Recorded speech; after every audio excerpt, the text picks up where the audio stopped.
الحمد لله رب العالمين والصلاة والسلام على سيد المرسلين. أما بعد، فأعوذ بالله من الشيطان الرجيم. بسم الله الرحمن الرحيم. السلام علیکم ورحمۃ اللہ وبرکاتہ۔ آج ہم اپنے ناظرین کے لیے بہت ہی خاص وظیفہ لے کر آئے ہیں۔ یہ وظیفہ صدیوں سے لوگ کر رہے ہیں، ایسے بہن بھائی جن کی حاجتیں کئی کئی سالوں سے پوری نہیں ہو رہی، یا جن کی دعائیں قبول اور منظور نہیں ہو رہی، جن کے مسئلے ختم نہیں ہو رہے، اور جو کسی بھی طرح سے کسی بھی معاملے میں پریشان ہیں، تو ان کو چاہیے کہ وہ اس وظیفے سے فائدہ حاصل کرے۔ یقین جانیں کہ یہ وظیفہ بہت لوگوں کی قسمت بدل چکا ہے، اور آپ بھی اس کی برکت سے اپنا قسمت بدل سکتے ہیں۔ اللہ رب العزت کے فضل و کرم سے جو شخص بھی صحیح نیت کے ساتھ نماز کی پابندی کے ساتھ کرے گا، اللہ تبارک و تعالیٰ پر کامل یقین رکھتے ہوئے، اور پھر اپنی اچھی قسمت کے لیے اور اچھے نصیبوں کے لیے دعا کرے گا، تو انشاءاللہ اس کی زندگی بدل جائے گی، اس کا ہر مسئلہ ضرور حل ہوگا انشاءاللہ۔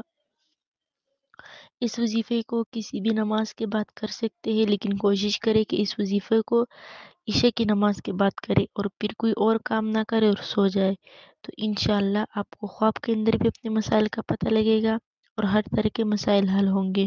تو رات کو سونے سے پہلے یہ عمل کرنا ہے۔ بہت ہی مختصر اور بہت ہی پاورفل عمل ہے، ہر جائز حاجت کے لیے کر سکتے ہیں۔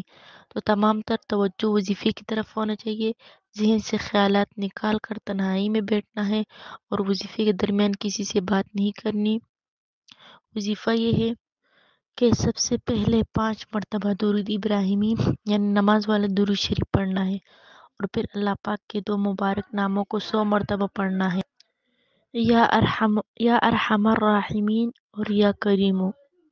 ان 2 ناموں کو 100 مرتبہ پڑھنا ہے، یا ارحم الراحمین یا کریمو۔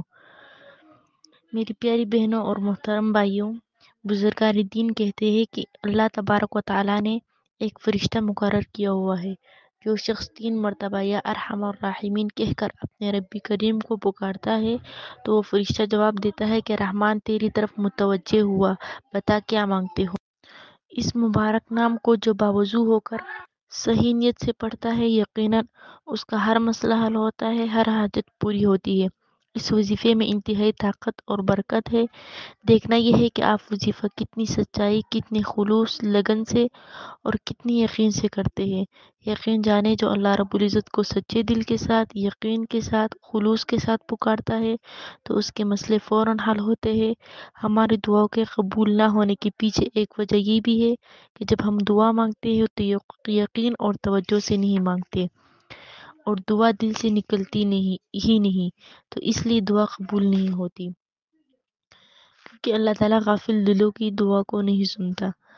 ایک بات یاد رکھیں کہ آپ جتنے سچے دل سے دل کے اندر دکھ، درد، غم اور تڑپ لے کر پڑیں گے، انشاءاللہ اللہ تبارک و تعالیٰ وہ مسئلہ ضرور حل فرماتے ہیں۔ وآخر دعوانا ان الحمدللہ رب العالمین۔